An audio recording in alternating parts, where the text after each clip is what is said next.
Yo Matchmaker PH, sa panalo nga po ni Alexander Usyk ay dito nga po pinandigan niya talaga na siya nga po ang nanalo at hindi nga po nadaya itong si Daniel Dubois.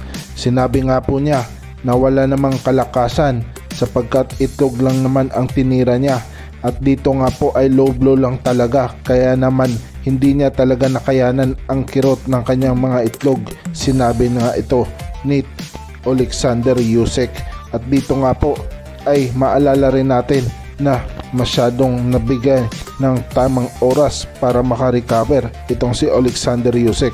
At sa press conference nga po pagkatapos ng laban ay dinipensahan talaga ng Team Usyk na low blow talaga ang nangyari at siya ang totoong nangyaring panalo sapagkat pinabagsak niya ng totohanan itong si Daniel Dubois at klarong-klaro naman na natamaan talaga ng katotohanan.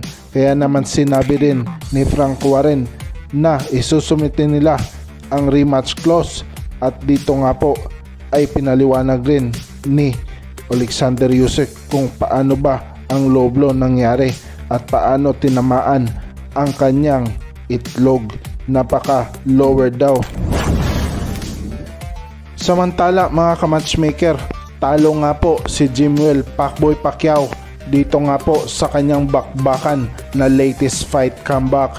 Maalala natin na itong si Jimwell Pacquiao ay may posibilidad talaga na maging turned professional boxer sa hinaharap.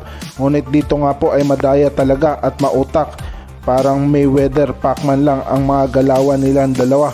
Ngunit nanaig talaga ang kalaban at nautakan si Jimwell Pacquiao. Sa mga unang rounds ay panalo na nga po talaga itong si Jimwell. Ngunit mautak talaga itong Floyd Mayweather style na kanyang nakalaban at hindi nga nanaig ang pagiging Pacboy ni Jimwell Pacquiao sa ibabaw ng lona. Ngunit kahit natalo nga po ay amateur lang naman, kaya wala pa ring bilang ito sa pagiging professional. Nagagather lang naman talaga siya ng experience na katulad din ng kanyang ama, kaya more experience, more learnings at more knowledge sa ibabaw ng lona. Kaya naman importante ay matutunan niya ang mga improvement pa na dapat gawin sa mga susunod na laban. Kahit talo ay hindi naman talaga yon ang importante, kaya kailangan niya lang talaga na maging dedicated sa kanyang training at experience tulad ng kanyang Daddy Pacman.